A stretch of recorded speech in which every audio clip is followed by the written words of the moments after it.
Assalamu alaikum dear students, I am Anjum Shafiq, your biology teacher for grade 10, and today I am going to discuss the second type of cartilage, that is elastic cartilage. तो चलते हैं board की तरफ. So dear students, we were discussing the types of cartilage.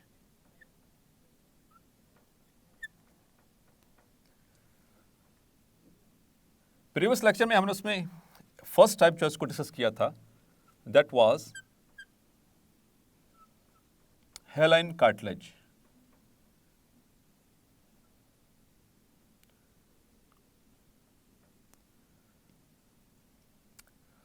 सो हमने इसको discuss कर लिया. आज हम डिस्कस करने जा रहे हैं the second type of cartilage which is called as elastic cartilage.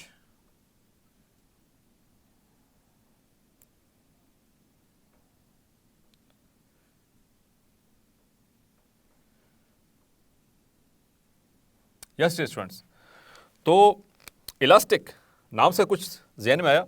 आपने फिजिक्स में भी पढ़ा होगा, घर में भी इस्तेमाल करते हैं इलास्टिक. तो इलास्टिक किसी भी ऐसी चीज़ को कहा जाता है कि जब उसके ऊपर फोर्स लगाई जाए तो वो इलोंगेट हो जाए, मतलब वो अपनी शेप को चेंज कर ले, और जब उसको रिलीज़ किया जाए तो वो अपनी ओरिजिनल शेप में वापस भी आ जाए. तो आप सोचें ज़रा, ऐसा कौन सा स्ट्रक्चर हमारी बॉडी में हो सकता है कि जो हम उसको खींचें और वो लंबा हो जाए, फिर लेकिन छोड़ें तो वो वापस नॉर्मल हो जाए. ये आपने सोचना है, मैं आपको एंड पे बताऊंगा. जब हम इस लेक्चर को डिस्कस कर रहे होंगे तो उसके एंड पे ज़रूर बताऊंगा. आपने सोचना ज़रूर इस हवाले से. सो इलास्टिक कार्टिलेज, अगर हम इसके स्ट्रक्चर की बात करें, first of all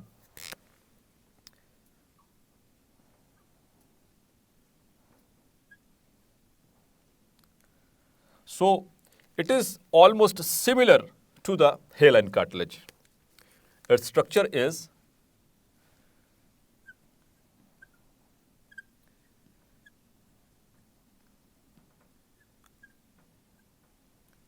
almost similar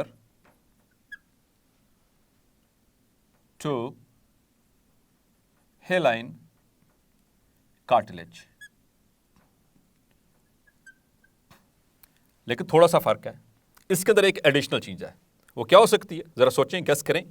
elastic cartilage पढ़ रहे हैं तो इसमें कोलेजन फाइबर्स के अलावा they are also present the elastic fibres. Yes dear students, it is in its structure is almost similar to the hyaline cartilage and have additional fibers which are called as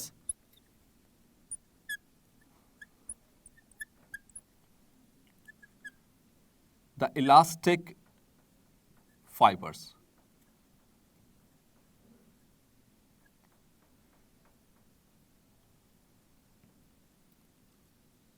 सो इसमें collagen fibres भी मौजूद हैं और साथ ही साथ में plus the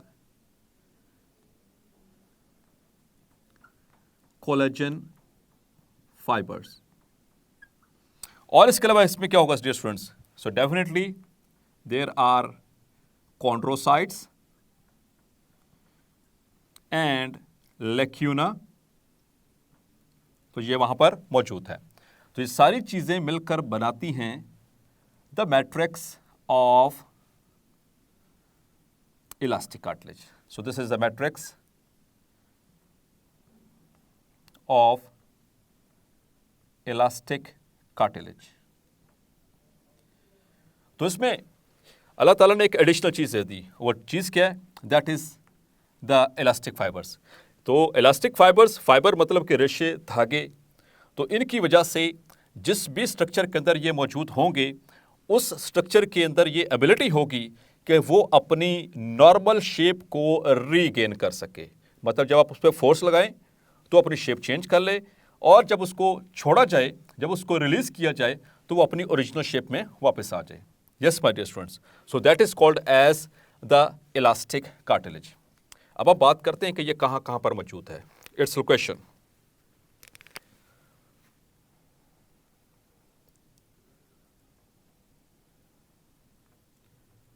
तो in human body, हम इंसानों की बात कर रहे हैं, तो इंसानों के अंदर ये दो जगह पे मौजूद है। Number 1, it is present in pinna, yes my dear students, and number 2, it is present in epiglottis. तो ये दोनों स्ट्रक्चर क्या हैं? ये दोनों स्ट्रक्चर्स हम पहले डिस्कस कर चुके हैं डिटेल के साथ। तो आइए इसको मज़ीद देखते हैं कि ये यहाँ पर ये क्यों मौजूद है, इन स्ट्रक्चर्स के अंदर ये इलास्टिक कार्टिलेज क्यों मौजूद है। तो मैंने आपसे एक सवाल किया था लेक्चर के स्टार्ट में कि हमारी बॉडी में वो कौन सा ऐसा स्ट्रक्चर है कि जिसको हम फोर्स लगाएं तो वो इलोंगेट हो जाए, वो अपनी शेप चेंज कर ले, लेकिन उसको जब रिलीज़ करें तो वो अपनी ओरिजिनल शेप में वापस आ जाए। तो yes my dear students, that is pinna. अक्सर घर में बड़े हमारे वो कान खींचते हैं, हमारे असातिज़ा जो हैं वो हमारी दुरुस्तगी के लिए हमारे कान खींचते हैं, या दोस्त यार वो हंसी मजाक में एक दूसरे के साथ ऐसे कान खींचते हैं। सो जब हम इसको खींचते हैं कान को तो इसकी शेप थोड़ी सी इलोंगेट हो जाती है, लेकिन as soon as we release ये it gains its normal position, normal shape, वो अपनी नॉर्मल पोजीशन के ऊपर और नॉर्मल शेप में वापस आ जाता है। So that was the answer. और होपफुली मुझे पता है माशाल्लाह आप सारे इंटेलिजेंट स्टूडेंट्स हैं, तो आपने गेस कर लिया होगा कि हमारी बॉडी में ये वाला वाहिद ऐसा स्ट्रक्चर है जो कि इसको खींचें तो इलोंगेट हो जाएगा, जब छोड़ेंगे तो वापस अपनी पोजीशन पे भी और वापस अपनी शेप को रीगेन कर लेगा। So that is the property of elastic, और इस प्रॉपर्टी को कहते हैं elasticity. This phenomena and this property is called as elasticity. Physics में अपने डिटेल के साथ इसको पढ़ा होगा।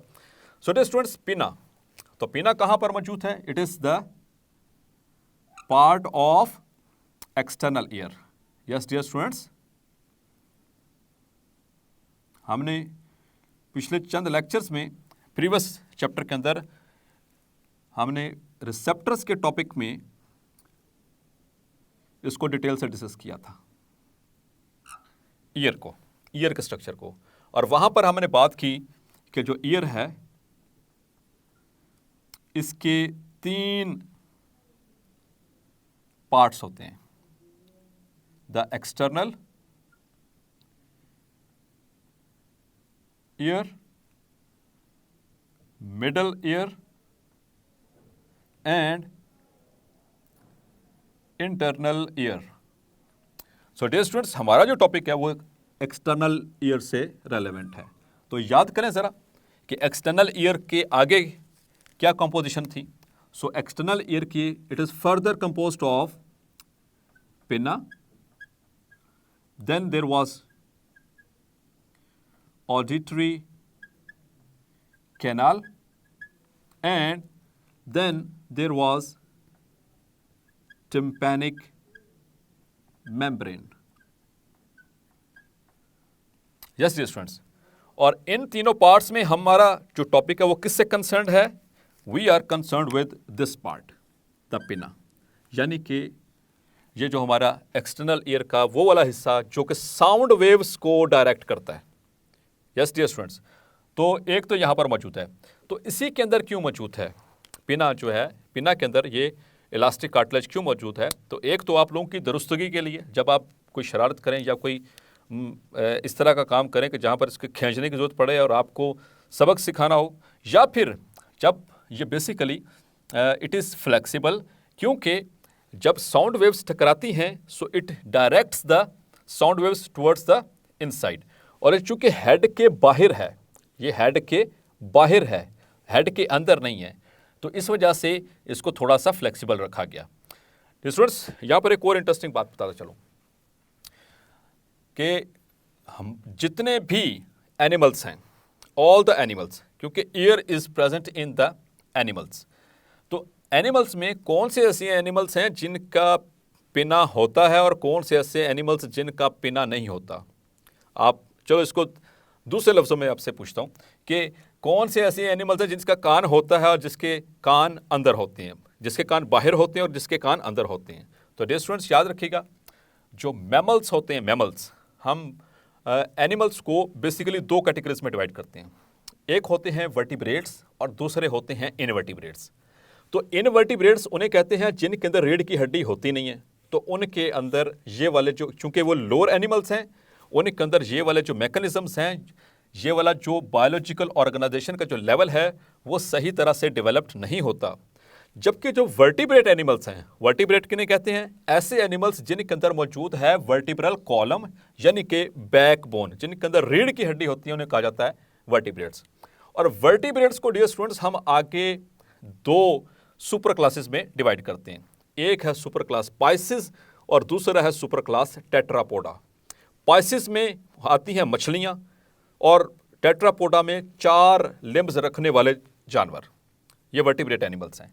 और इसमें अगर हम इसको जनरली क्लासीफाई करें तो first of all fishes, fish के बाद दूसरी जो कैटेगरी है वर्टिब्रेट्स की दैट इज एम्फीबियंस। एम्फीबियंस उन एनिमल्स को कहते हैं जो पानी में भी रहती हैं और खुश्की में भी रहती हैं।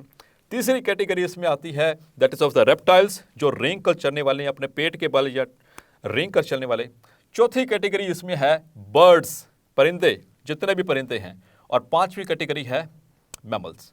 तो जितने भी एनिमल्स हैं उसमें वर्टिब्रेट्स, और वर्टिब्रेट्स में जितने भी एनिमल्स हैं उनके अंदर मैमल्स, ये ऐसे एनिमल्स हैं जिनके ears they are outside the head, यानी कि हम सादा लफ्ज़ों में अगर बात करें तो इनके कान बाहर को होते हैं। बाकी तमाम जानवरों के, तमाम एनिमल्स के जो ईयर होते हैं, यानी कि उनका जो ये पिना है नहीं होता। जैसे आप बर्ड्स को देख लें, आपने किसी बर्ड के कान नहीं देखे होंगे डेफिनेटली, आपने कभी किसी एम्फीबियन के कान नहीं देखे होंगे, आपने कभी रेप्टाइल के कान नहीं देखे होंगे, किसी मछली के कान नहीं देखे होंगे। So it is only the quality of the mammals. और डियर स्टूडेंट्स, मैमल्स का तो पता ही होगा आपको। मैमल्स ऐसे एनिमल्स को कहते हैं जो अपने नौमौलूद यानी कि न्यू बॉर्न बेबीज़ को, जिनकी माएँ अपने ब्रेस्ट मिल्क पे फीड कराएं, अपने मेमरी ग्लैंड्स के ऊपर फीड कराएं, उन्हें कहा जाता है mammals, and we are one of them. So we have this very special thing that is called as pinna, which is made up of elastic cartilage. दूसरी चीज dear students, that is epiglottis. Epi means above and glottis, क्या है glottis dear students? हम respiratory system में detail से discuss किया था इसको। So glottis जो है, it is a narrow opening. I'm just talking about the glottis. It is a narrow opening present at the floor of pharynx. Dear students, at the floor of pharynx. तो pharynx क्या है? ये सामने जो muscular tube है, जब ये मुंह खोलते हैं तो सबसे सामने जो चीज नजर आती है दैट इज आवर pharynx. तो pharynx का जो फ्लोर है यानी नीचे वाला हिस्सा है, I am going to draw in order to let you understand.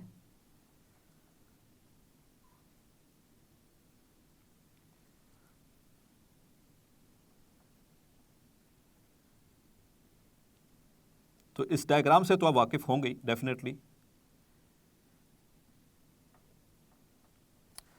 So this is the nasal cavity and here is oral cavity. और इन दोनों के दरमियान में एक हड्डी मौजूद है जिससे हम कहते हैं palate. That is called as palate, जिसको हम उर्दू में तालू कहते हैं. तो तालू के ऊपर जो कैविटी है वो नेजल कैविटी और तालू के नीचे जो कैविटी है वो ओरल कैविटी. और यहां पर इन दोनों कैविटीज के बिल्कुल सामने यहां पर देयर इज फेरेंक्स, और फेरेंक्स का ये कहलाएगा floor. This is the floor. Floor किसे कहते हैं? फर्श को, नीचे वाले जगह को. यहां पर ये एक छोटी सी ओपनिंग है, there is a narrow opening, this one. This opening is called as glottis. This is glottis. और इस ग्लॉटिस के ऊपर एक फ्लैप है, cartilaginous flap, which is called as epiglottis. This is epiglottis, which is our structure in today's topic, that is epiglottis. तो epi means above. ये कहां पर मौजूद है? इस ग्लोटिस के ऊपर. So it is a cartilaginous flap. आपको याद आया हमने रेस्पिरेटरी सिस्टम इसको डिस्कस किया था, और प्रीवियस ग्रेड में आपने इसको डाइजेस्टिव सिस्टम में भी डिस्कस किया था जब आप डाइजेशन वाला टॉपिक पढ़ रहे थे ह्यूमंस के अंदर. So it is a cartilaginous flap present above the glottis. तो डियर स्टूडेंट्स, ये यहां पर क्यों मौजूद है? Why it is present over here? ये बिल्कुल इस तरह से ये फ्लैप है, और ये फ्लैप किसके ऊपर है? हमारी हवा की नाली के ऊपर। इसके नीचे ये क्या है? ग्लोटिस के नीचे दिस इज लेरिक्स, और लेरिक्स के नीचे ये क्या है? This is trachea. So this is our windpipe. तो जब हम खाना खा रहे होते हैं और जब हम स्वेलो कर रहे होते हैं कोई भी सॉलिड चीज़ या कोई लिक्विड चीज़, आपने निवाला खाया, जब हम उसको स्वेलो करने लगते हैं, इसका मैकेनिज्म आपने प्रीवियस स्केल में पढ़ा, या फिर जब हम पानी पीते हैं, जब हम स्वेलो करते हैं तो लिक्विड या वो सॉलिड इसको जैसे ही टच करेगा तो ये फ्लैप क्या हो जाएगा डियर स्टूडेंट्स? ऐसे नीचे हो जाएगा। नीचे होकर क्या करेगा? It will cover the wind pipe, जो हमारी हवा की नाली है उसको ये कवर कर देगा, ताकि जो कुछ भी आपने खाया या आपने पिया वो हवा की नाली में यानी कि हमारे रेस्पिरेटरी सिस्टम में ना चला जाए, तो वो यहाँ से इसको कवर करेगा एपिग्लोटिस, और उसको वो खाना जो है वो स्लिप होकर के कहाँ पे चला जाएगा? Into the food pipe which is called as oesophagus. वहाँ पे चला जाता स्लिप होके। तो जैसे ही ये इसमें स्लिप हुआ, ये फिर वापस अपनी पोजीशन में वापस आ गया, फिर कुछ चीज़ आई, फिर ये नीचे हुआ, जैसे वो उस पे से नीचे ऐसे उतरेगा, ये वापस अपनी इलास्टिसिटी की वजह से वापस ऊपर आ जाएगा। So this is the great blessing of Allah. ये अल्लाह ताला की तरफ से इतनी बड़ी नेमत है कि जिसका हम शुक्र अदा करें तो नहीं कर पाएंगे, कि ये हम खाते पीते, इसीलिए कहा जाता है कि खाते जब हम निगल रहे होते हैं कोई भी चीज़, खाने के बाद जब हम निगलते हैं तो उस वक्त सांस नहीं लेना चाहिए, क्योंकि अगर हम उस वक्त सांस लेने की कोशिश करेंगे so it might go into the respiratory tract, वो हमारी हवा की नाली में जा सकता है। तो निगलते हुए हमेशा खामोशी के साथ इसको निगलना चाहिए, और ताकि एपिग्लोटिस सही तरह से उसको कवर कर सके। सो डियर स्टूडेंट्स, देखा कि इलास्टिक कार्टिलेज जो अल्लाह ताला ने हमें प्रोवाइड की वो कितना फ़ायदेमंद है। यहाँ पर हमें सुनाई देने में हमारी जो क़ुव्वत सुमात है बाकी तमाम जानवरों से बहुत बेहतर है। यानी जितने भी मैंने आपको बताए इनवर्टिब्रेट्स में, वर्टिब्रेट्स में, fishes, amphibians, reptiles, birds, among all of them we are the best. और जितने भी मैमल्स हैं उसमें मैमल्स में भी we are the best, because we are the greatest creation of Allah almighty.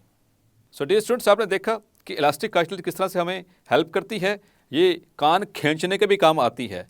So hopefully आज का लेक्चर आपको क्लैरिफाई हो गया होगा।